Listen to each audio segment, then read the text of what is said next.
వయసు 36 సంవత్సరాలే. ఇప్పటికీ కుర్రాళ్ళ కంటే ఫిట్గానే ఉన్నాడు. మరో WTC సైకిల్ను పూర్తి చేసే దమ్ము కూడా ఉంది. అయినా రిటైర్మెంట్ ప్రకటించాడు.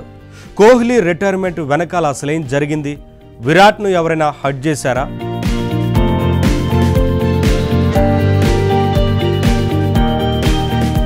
కోహ్లీ ఆడితే టెస్ట్ క్రికెట్కే ఊపొస్తుంది. ఈ మాట అభిమానులు చెప్పేది కాదు. టెస్ట్ క్రికెట్ గురించి మాట్లాడినప్పుడల్లా మాజీల నుంచి వచ్చే కామెంట్. అవును మరి, చచ్చిపోతోందనుకున్న టెస్ట్ క్రికెట్ను బతికించడంలో కోహ్లీ పాత్ర కూడా ఎంతో కొంత ఉంది. కెప్టెన్గా కోహ్లీ ఉన్నప్పుడు గ్రౌండ్లో చూపించిన దూకుడు ప్రత్యర్థులకు సైతం ఎనర్జీ ఇచ్చేది. సహచర క్రికెటర్ల సంగతి అయితే చెప్పనక్కర్లేదు. ఫీల్డ్లో విరాట్ ఉన్నాడంటే ఫ్యాన్స్కు ఫీస్లా ఉండేది. వార్ ఆఫ్ వర్డ్స్ అయినా, ఒత్తిడిలో దంచేయడమైనా, ఎంత బలమైన ప్రత్యర్థి ఎదురైతే అంతే ధీటుగా ఎదుర్కోవడంలో అయినా విరాట్ తర్వాతే ఎవరైనా. వికెట్ల మధ్య చిరుతలా పరిగెత్తే కోహ్లీ ఇప్పుడు టెస్టుల్లో పరుగు ఆపేశాడు. రిటైర్మెంట్కి ఇదే సరైన సమయమని భావించాడు. నిజానికి కోహ్లీలో ఆడే సత్తా ఇంకా ఉంది. మొన్నటికి మొన్న IPLలో బంతి బౌండరీ లైన్ వైపు వెళుతుండగానే 4 పరుగులు పూర్తి చేసుకున్నాడు. వికెట్ల మధ్యలో దేవదత్ పడిక్కల్ను పరిగెత్తించాడు. ఈ పరుగు చూశాక టెస్టులకు కోహ్లీ రిటైర్మెంట్ ప్రకటిస్తాడని ఎవరైనా అనుకుంటారా? కానీ కోహ్లీ మాత్రం ఇక టెస్టుల్లో తన ఆట ముగిసిందని చెప్పేశాడు. ఇదే ఇప్పుడు రకరకాల చర్చకు కారణమవుతోంది. రోహిత్ అంటే 38వ ఏట అడుగుపెట్టాడు. కోహ్లీ వయస్సు ఇంకా 36 సంవత్సరాలే. ఫిట్నెస్ పరంగాను రోహిత్తో పోల్చితే విరాట్ సాలిడ్గానే ఉన్నాడు. అలాంటప్పుడు మరికొంతకాలం టెస్టుల్లో కొనసాగితే సరిపోయేది కదా అనే వాదన వినిపిస్తోంది. కోహ్లీని సాగనంపేందుకు కుట్ర ఏమైనా జరిగిందా అనే కోణంలోనూ చర్చ జరుగుతోంది.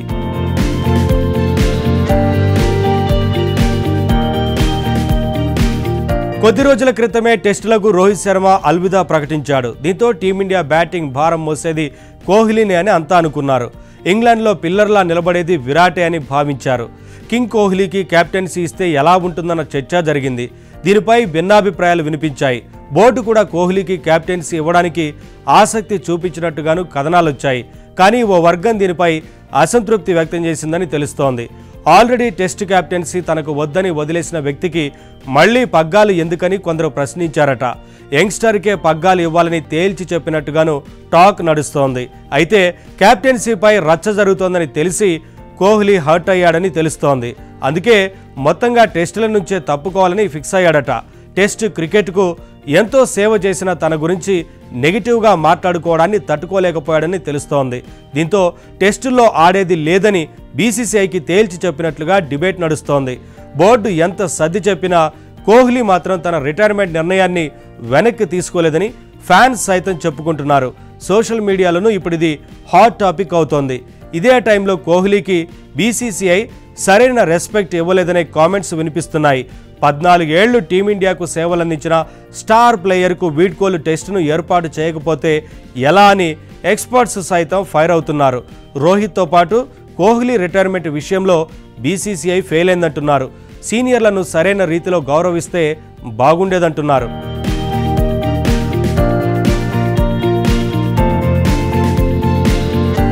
మరోవైపు జూన్లో వరల్డ్ టెస్ట్ ఛాంపియన్షిప్ కొత్త సైకిల్ను టీమిండియా ఆరంభించబోతోంది. ఈ సైకిల్ 2 ఏళ్ల పాటు ఉంటుంది. కోహ్లీ ఆడితే 2027 వరకు టెస్టుల్లో కొనసాగాల్సి ఉంటుంది. ఈ సైకిల్లో కోహ్లీ సేవలు టీమిండియాకు చాలా అవసరం. కానీ ఆసీస్ టూర్లో స్టార్ ప్లేయర్ బ్యాట్కు గట్టిగా పని చెప్పలేకపోయాడు. పెర్త్ టెస్టులో సెంచరీ సాధించిన 5 టెస్టుల్లో కలిపి 190 పరుగులకే పరిమితమయ్యాడు. ఇంగ్లాండ్ టూర్లో విఫలమైతే మరింతగా విమర్శలు పెరిగే ప్రమాదం ఉంది. దీంతో ఇంగ్లాండ్లో గత రికార్డులు ఎలా ఉన్నా WTC కొత్త సైకిల్ ఆరంభానికి ముందే తప్పుకోవాలని కోహ్లీ భావించినట్టుగాను ప్రచారం జరుగుతోంది. ఫిట్నెస్ను కాపాడుకుంటూ 2027 వన్డే వరల్డ్ కప్ పైనే ఫోకస్ చేయడం ఉత్తమం అనే ఆలోచనతో కోహ్లీ ఉన్నట్టుగాను టాక్ ఉంది.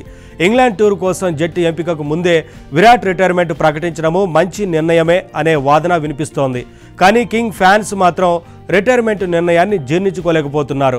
పొమ్మనకుండా కోహ్లీకి పొగబెట్టారని బౌన్సర్లు సంధిస్తున్నారు. మరికొంతకాలం టెస్టులు ఆడే సత్తా ఉన్నా తనంతటా తానుగా బయటకు పోయేలా చేశారంటున్నారు. అయినా డైమండ్ ఎప్పటికీ డైమండ్ అని, భారత టెస్ట్ క్రికెట్ చరిత్రలో కోహ్లీది చెరగని సంతకమని పోస్టులు పెడుతున్నారు.